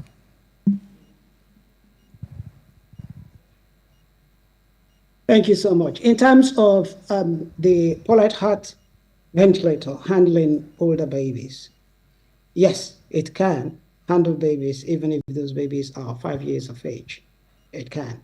But we are looking at where the high concentration of the death of under 5 years really is. In fact, if I may say, this is the bulk of the Nigerian challenge. You know, the Global Health made a lot of comments concerning lowering the death rate of under 5 globally. And then every person was chasing that demand of Millennium Development Goal at all stages equally. But if any person understood the Nigerian problem, which is somehow similar for the rest of the low, middle income countries of the world, it is not necessarily under 5, so to say. Under 5 is only a number.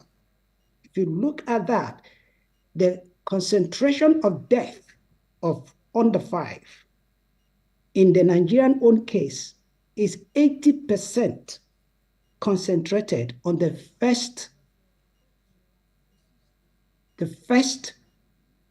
28 days of life. So if you chase them equally, you will make a very big mistake, and that mistake will result in you not lowering mortality. So for those of you who have not yet understood why Nigeria, it is said that Nigeria made no significant progress towards MDG. No significant progress. That was the result in 2015. It was a program of 25 years. And at the end of 25 years, shamefully, it was said that Nigeria made no significant progress towards 67% reduction of mortality. And a lot of Nigerians fuming. How dare they say? It's not about they say. It is about numbers, my friend and my brother. Nigeria did not. Even before the Global Health announced that at the end of 2015. By 2014, if you watch the video, there was an NTA interview. You know, I think it was called Platform. It was a live show for 1 hour. NTA grilled me in 2014.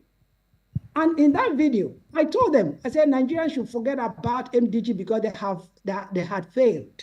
And there was no way Nigeria would make MDG 4. A lot of people still didn't understand me. And when it happened in 2015 and it was said and I made no progress, I said, listen, I have the numbers. I have my own. It's not what politicians say. It's not what, there are political jobbers, even in the healthcare system. They just deceive people. I have my own private numbers collected from Calabar to Sokoto, from Port Harcourt to Maiduguri, from Lagos, Abeokuta to Kano, Katsina. I have my own numbers because I've consulted across the entire regions of Nigeria, and my numbers show that Nigeria had failed and failed woefully. So it happened. So it's not about under 5 mortality being chased equally. Nigeria is a place where the death rate of under 5 concentrates on the first 28 days of life. And that is why emphasis has been on neonatology. So back to the answer to your question, yes, the pulmonary heart ventilator is essentially for this high concentration of death, but it can also support 5 years of age children. So that's the answer to the question. Then I'll come to the question about the devices that run in the villages. Virtually all the devices within the framework of neonatal rescue scheme that are created, they are resourced through the sun. But many of the devices have got dual power input. You can run them with immense electricity. You can also run them using solar generated power. There are different configurations for some of the devices. Some of them are developed essentially to run on immense electricity, but the solar route will be created if the person using it wants to take it to the villages. So that is how they are created. But in order to powerfully buttress my message, I intentionally created the Polite Ultralumen. That is the one that is being clinically trialed at the moment in Calabar. I intentionally made it such that it would depend only on the sun because it has the capability of accessing solar energy in real time and powering its systems with high, powerful irradiation. And at the same time, it is also self-banking energy that is going to utilize when the sun disappears. And that energy can last 27 hours. So however you look at it, before it finishes the energy it has preserved, the sun would have come out again and it will rebank. So I call it a perpetual machine, hopefully. And in terms of the device being whether there are laws against the device, that is the reason we do clinical trialing. The clinical trials is like a medical court. that will say, okay, the device is safe to be used. And when it is okayed, it is globally peer-reviewed. And when that peer review process is completed and is globally accepted that this is safe, then institutions can go ahead and use it. Beyond that, there is no law against it. Not anyone that I know. So, because basically in Nigeria, we have a problem and we're looking for solutions. And wherever that solution is found, if and affordability is not just something that you can buy and then it will be used at the teaching hospital in Lagos. You have to think about where 80% of the babies are. Far away in the villages, we got no solution for that. The white man is not making us machines that we take to our villages. It is our own problem. We've got to solve it. And here comes the solution that I gave. So the last question was about the government. My answer is very short, simple. No.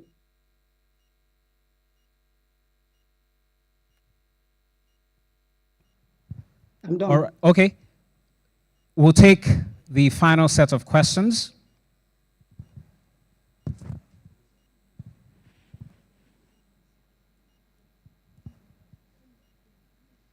The gentleman in front, please.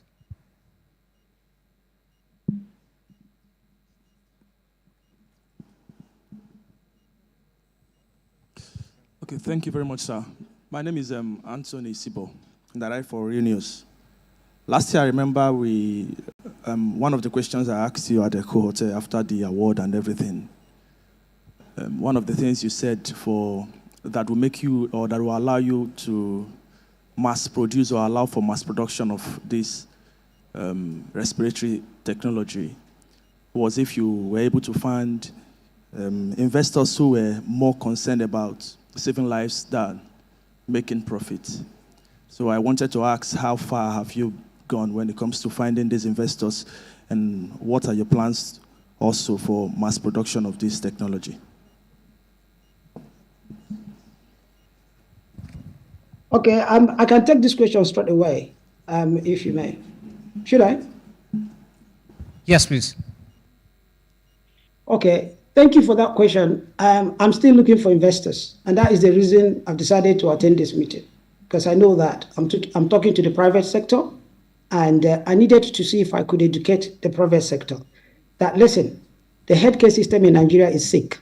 Don't run away from it. I know that many of you are scared because this is a government-dominated sector.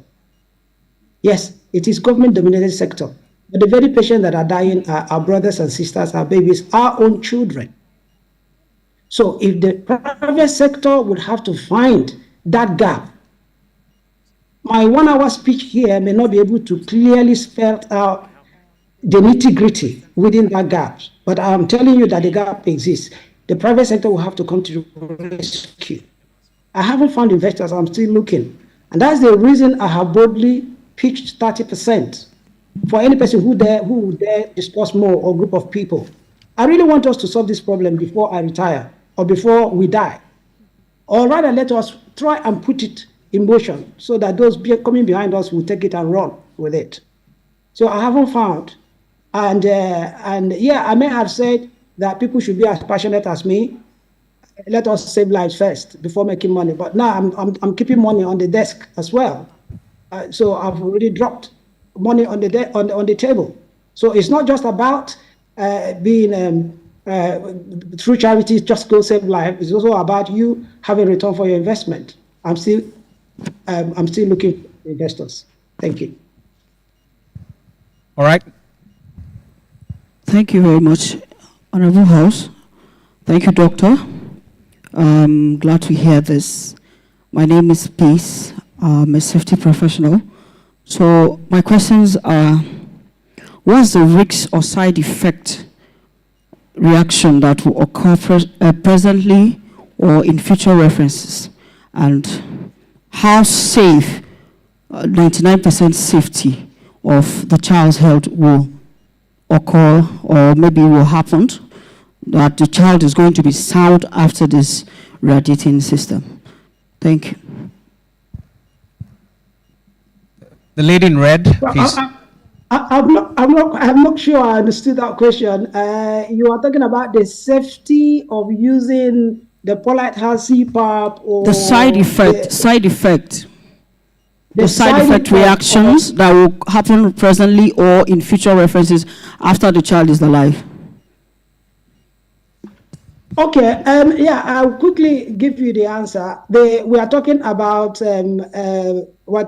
many devices now. It's not just the Polite House CPAP, but if I would just take the Polite House CPAP, for example, the ventilator has been in use now because we can by science and by the implication of what goes in and out of the machine and the baby, we can tell you that the machine is 100% safe, the baby is 100% safe. There's no side effect while you treat the baby if you follow the rules, because medical professionals also use devices to kill patients, but they won't tell the patient carer that they're the one that have killed the patient. Okay, they will simply say we've done our best and it's not enough. But if they can follow the rules, the devices are still machines. You have to operate them as prescribed, and the patient will be safe while being treated and afterwards. So having had everything as far as scientific deductions are concerned to play the safe game for the patient, it is left for a long time observation. But for now, I will tell you concerning the celebrated Polite heart ventilator, there's no side effect or long-term effect that had so far been reported from anywhere. The device was introduced in 2017, and the device has been used across Nigeria and more extensively in Mina, where they have a fleet of 9 ventilators, CPAP ventilators, and they have used it to save countless number, hundreds of babies, and there have never been any single report of side effect or long-term effect between 2017 and now. So we are still counting, and we don't hope to see anyone. Concerning the other devices, of course, devices like the the RIT, which is the recycled incubator technology that have been with us now since 2003. So the recycled incubator technology is actually 21 years old. It has saved thousands of Nigerian babies. The RIT is the most widely used product of my career. It's been used in virtually every teaching hospital and federal medical center in Nigeria. When I say virtually every, it's only few of them that have not used it, but it is the most populous technology being used, but not for people who want to divert money to their private pocket because it costs little. And sorry to say, the Nigerian healthcare system does not like that. They like where they will import equipment and they have extra for their own private pockets. So the RIT have been used everywhere. It's been RIT. When Luth was the main referral hospital in Nigeria for neonatology, it was the RIT, because they had a fleet of 40 during the time of Aki Oshibogu. That was what ran that hospital, Luth. I've made it the largest center in West Africa. It was my RIT. And I can go on. Calabar, Port Harcourt, Benin, Kano, Katsina, Nguru, Yola, part of Maiduguri. I can go on and on. Federal medical centers, Lokoja, Makudi. I can go on. Abuja, Jabi, Gwagwalada, Tefi, Jos. I can go on and on. At different times, it's the RIT. And when the RIT ceases to work, they bury babies. Go and verify. P2P will tell you guys. Go and verify. You live in Nigeria. If these things have happened, if Nigeria has saved babies using RIT, why has the Federal Ministry of Health not made RIT their gold standard? Why? It's not me. Somebody asked question, has the government come to me? Sorry, go and ask your government, why haven't you gone to Professor Madi? Do we love it when we see our babies die, or does it mean that you don't see where the solution is? I don't want to become political here because I get too passionate that I wouldn't want any person to say I've insulted my country, but I am not happy. Let Nigerians know it. I am not happy that our babies are dying when we have the solution. Right. Thank you. All right. So if you have a question, let me see your hand. This is the last time I'm going to make this call. And once we are done with that, the president will just speak and would move. Okay, so please, let's see how we can keep it very, very short. 1, 2, 3, and the gentleman at the back, and that's it.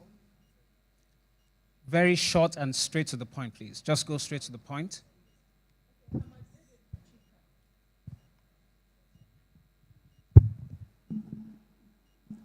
I'm Nlng-Lcci Conference. When I got the invite to come for the health training, I felt I was going to come for something totally different. I have a personal experience of losing a baby in 2004. So when Prof said 2003, I had wished that he had come to save my baby too. So it's a personal experience that I had. I discovered that we all run, we know young people, especially today, when we do the Japa syndrome, most of us want to run out to go and do health. But as he was talking and saying so many things, I'm a victim. I just came back from the UK.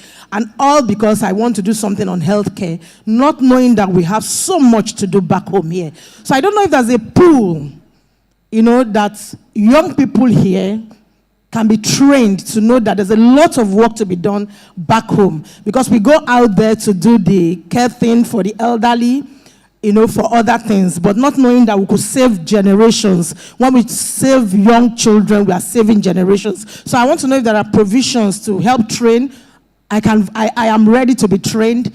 Even if you want to send me to Yobe or anywhere, I am ready to be trained. So I want to see that opportunity come up. Thank you. All right, let's keep the questions short. Second question, please, very short. All right, thank you. Good afternoon, Prof. Good afternoon, everyone. My name is Osilike Peter. I am a brand and communications advisor with OTL Africa Downstream Energy Week. So, Prof, my question is on the concern of supply chain management, because I understand that the solutions you're providing, you're trying to keep them as low cost as possible. How do you intend to circumvent the issues around procurement, distribution, and maintenance of these equipments? And then how are you partnering with local suppliers to help address this challenge? Thank you. Thank you very much.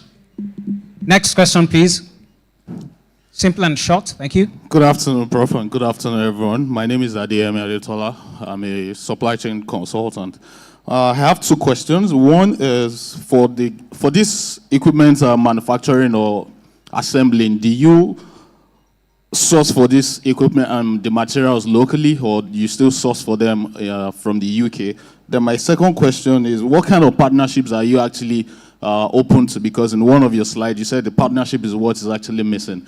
Are you looking at, or are you open to partnerships with some of the health tech startups that we have in Nigeria right now? Because there's a whole lot of buzz going on within the health tech startup ecosystem. So I would like to know what your take is about that in terms of partnerships. Thanks. Final question.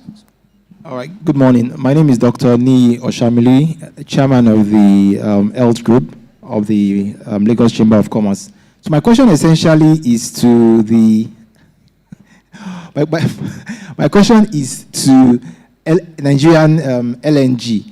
Essentially, so they've invested in helping to identify innovations, and I think this is what all this is about.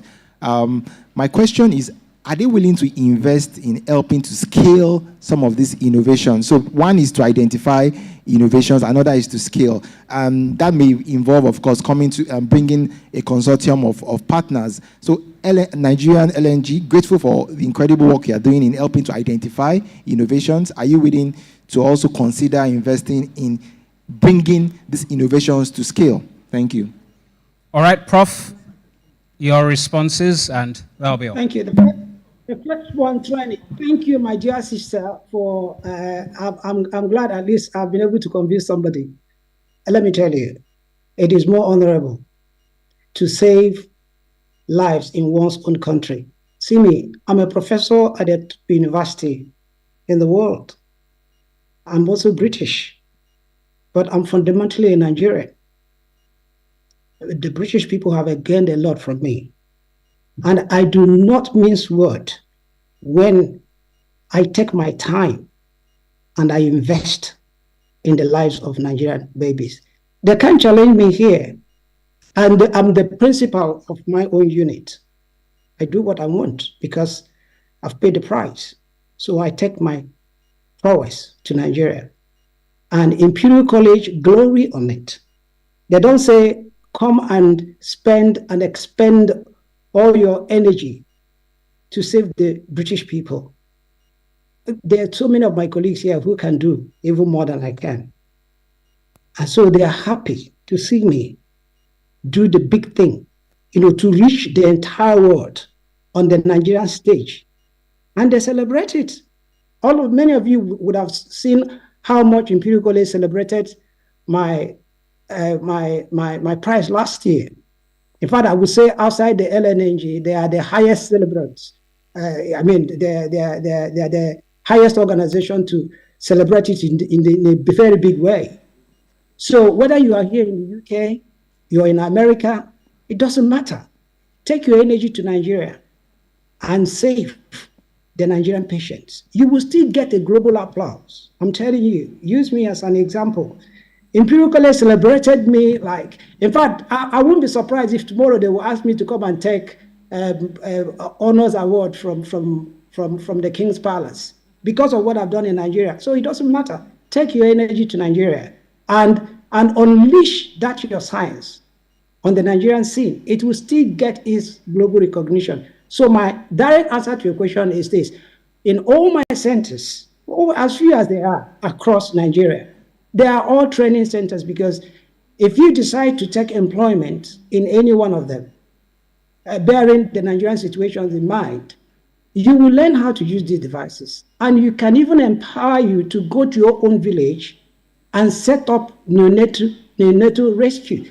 That is the reason for this presentation, because I'm actually telling investors, you can actually take neonatology to your own village.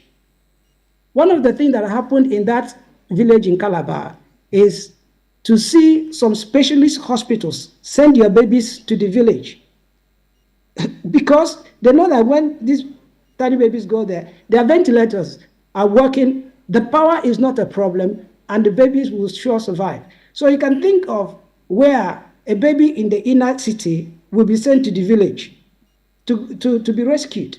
So you can actually do it. So yes, the training is available. That is the simple answer. In all the places where I work, whether you're a nurse, you're a doctor, you're a technician, you have a space to train. Okay? I'm always in Nigeria, either in person or online. I consult from here, as you saw from that video. I'm on call in some hospitals where I need to be on call to save a baby. So people learn from me, even while I practice remotely, because it's all about knowing how to understand the baby, understand the machine, manipulate the machine to save the baby. That's neonatology. So because it's almost down to machine currently as we speak.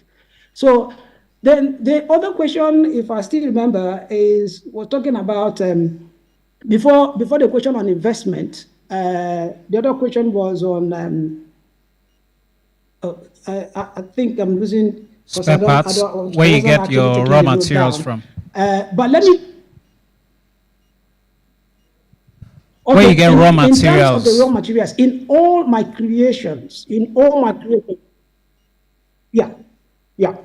creations, both for thermonuclear support, jaundice support, respiratory support, and all those technologies are actually based on locally available materials. In fact, materials that you can walk into the Nigerian market and pick before machining them to fit into the device. So why I chose to do that is so that the changes in the power of the Naira will not so adversely affect the sustainability of the device. Yes, but there are also some other aspects of these machines that you may not be able to pick from the open Nigerian market. And I don't normally source those from branded versions. I rather go for generic versions. And these generic versions are available through online markets and through bidding markets, for example, the eBay and so on. So, and you would only tweak some of these standard products to fit into the machines that have been developed to work in the hinterlands. And this is what had made the technology cheap. Because if it becomes branded, it becomes expensive. So yes, the answer to the question is the materials are primarily locally sourced, but few other aspects of the components are sourced from the global internet market. And can you help me with the next question, please? Forgotten.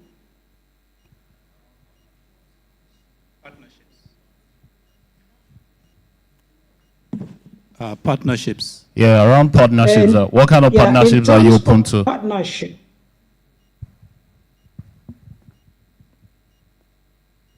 Yeah, in terms of partnership, actually, I'm actually looking for people who would there's something that I called neonatal life camp. It is for each private individuals to own this. You can own the center, and all that you now require is for us to fill it up, and maybe supervise the practice by training the professionals who will be running it. Yeah. All right. Yes, it has been a very, very interesting and exciting interactive session. Thank you very much, Professor Hippolyte Amadi. Ladies and gentlemen, please another round of applause for him. Imagine if we can replicate that local success on a national scale. Thank you very much, sir. Thank you for your work. We'll take comments from Mr. LCCI President. And yes, we'll move straight to the closing remarks. Mr. Gribbel Dawosa FCA, your response, sir. Thank you. Are we good? Well, I want to thank Prof. Midway into his presentation, I'd actually asked the director of our membership department whether the chairman of the medical group was in the room. At that time, he had not arrived.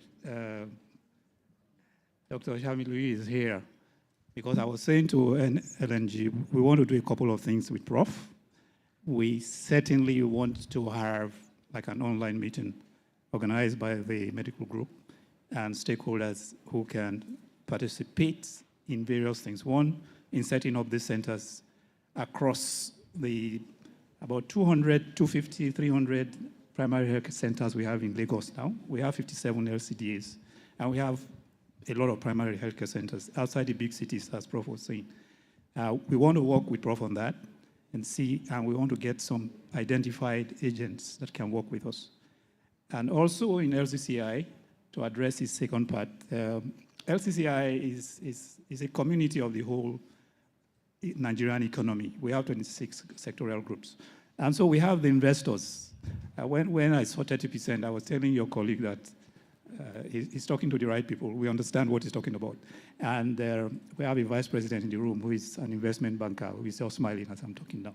So certainly, Prof, we will want to work with you significantly in the aspect of investments. We have players in the industry who will want to work with you.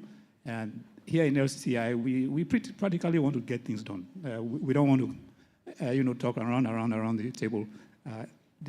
I was looking for Dr. Shamiru is right here. He's going to meet with the Nigeria LNG group. We're going to set up an online meeting. And we're going to get an ecosystem of people who can take actions in terms of these life camps, in terms of getting selected government agencies that we know can take action to address this question. Thank you very much. Right. Reassuring words from the President and Chairman of Council, Lagos Chamber of Commerce and Industry, LCCI. Prof, do you want to share your email address or something? Maybe people can still send you some interesting questions and perhaps they can also contact you directly.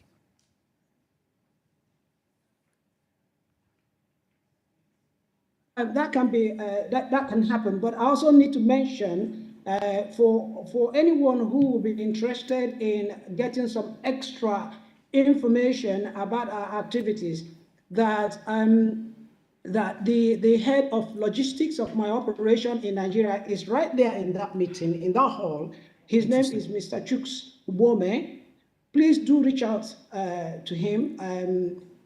He is able to share all the contact information for those of you who are there in person. And I'm pretty sure that LNNG will post my email address online so that people who want to contact me directly can. But Mr. Chuks Ubome is right there in the meeting live in Lagos, and all the people who are present. And I thank you so much, Mr. President. And I would appreciate if you can have some chat with Mr. Ubome to the Nigerian babies. I believe that so much. I may have mentioned my good interest for investors to join me. These things can actually be elaborated upon, and then the people who are experts in financial stuff will be able to put the figures right, and you know what you take home based on what you put in, and then together we can first of all save lives, and then you can actually take your return on investment back home, and it's going to be a win-win situation for all of us. Thank you. Thank you very much, Professor Hippolyte Amadi. Yes, the commitment to investing to save Nigeria's babies is indeed going to be a collective effort. Mr. Chuks Ubome, please. He's the one at the back. So, ladies and gentlemen, okay, he's also on the screen. Great. So, if you have any other questions or you want to reach Professor Amadi, he is your contact person. Thank you very much, ladies and gentlemen. Thank you for contributing to the question and answer session. It has indeed been very, very interactive. Ladies and gentlemen, at this point, we will take the closing remarks, and my singular honor to invite and stay to give the closing remarks the Vice President, Lagos Chamber of Commerce and Industry, LCCI. Please make welcome Prince Abimbola Olashore, FCA, for the closing remarks. No. We have to do it again. The applause can be better. That's more like it.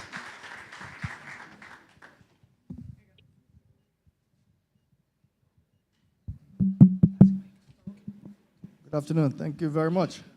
First of all, let me recognize President of IDAOSA, Honorable Life President here present, Mr. Olumide, also the Director, General Counsel, and ESCO members of LCCI. Let me also recognize the GM External Relations of NLG, Mr. Andy Ode, whose speech was ably delivered by Mr. Yemi Adeyemi. Also to welcome our guests from NNLG to this particular program. Naturally, I really must recognize the 2023 Nigerian Prize for Science, that is Professor Hippolyte Amadi. I really to thank him for such a wonderful presentation. Clearly, his energy and his commitment was quite evident from his presentation. Healthcare, as we all know it, is undergoing profound transformation. The challenges we face are multifaceted: rising health costs, access disparities, and the need for more effective therapies. Simultaneously, innovation is also a beacon, a guiding light that illuminates the path, which is titled Innovation for Enhancement of Healthcare Therapy, an event jointly organized by the Lagos Chamber of Commerce and Industry and the Nigerian Liquefied Natural Gas Limited. Our gathering here really underscores the intersection of two critical domains, healthcare and innovation. Today, we are celebrating visionaries, those who dare to dream beyond the confines of convention. Our esteemed winner, Professor Hippolyte Amadi, exemplifies this spirit. His groundbreaking work in neonatal healthcare has the power to revolutionize how we care for our most vulnerable, our newborns. Through technological innovations, Professor Amadi has made delivery of oxygen more accessible, cost-effective, and life-saving. His threefold approach, indigenous, practical, and compassionate, holds the promise of a better tomorrow for countless families. What role does our partner today, Nlng, play in this narrative?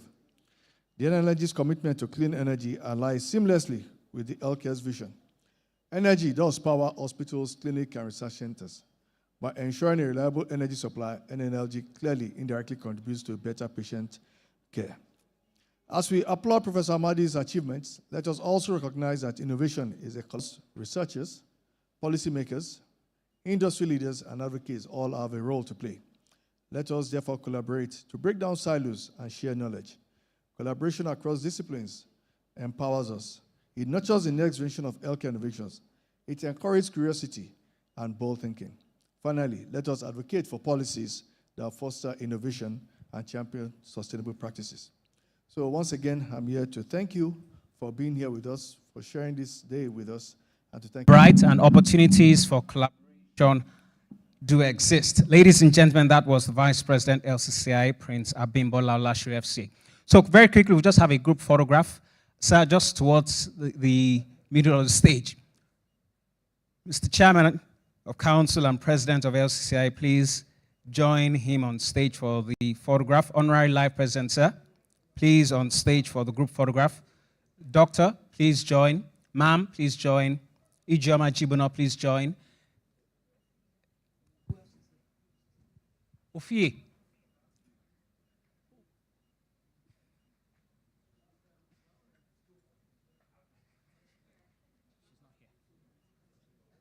All right, so we'll have that group for the technical team plays us some music in the background. Lunch will be served. All right, so just remain seated where you are. Your orders will be taken, and your lunch will be brought directly to where you are sitting.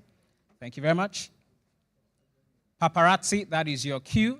Let's have that group photograph right about now. Thank you very much. So ladies and gentlemen, once we're done, please just remain seated. We'll have some music playing in the background. Your lunch will be brought to you.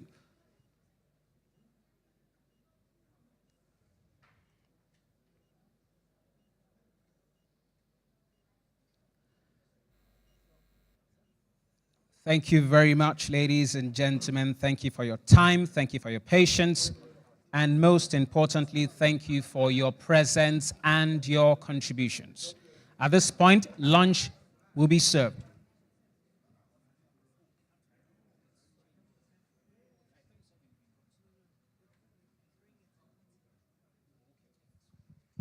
All right, I've been advised that you'd have to proceed to the 7 area to get your lunch. So that is the revised instruction, really. You will proceed to the 7 area to get your lunch. But in the meantime, you can just remain seated. The ushers will come to you, and we'll move from table to table so we can speed up the process. Thank you very much. You will proceed to the 7 point. It's outside of the hall. Once you have served your lunch, you can bring it back in here to eat and to enjoy your meal. Thank you very much for your time. Thank you for your patience.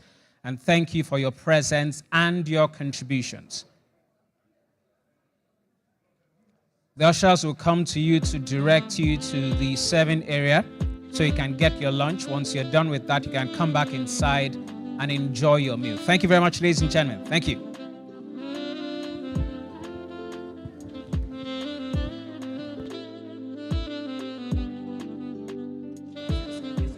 Okay, Prof. Bye.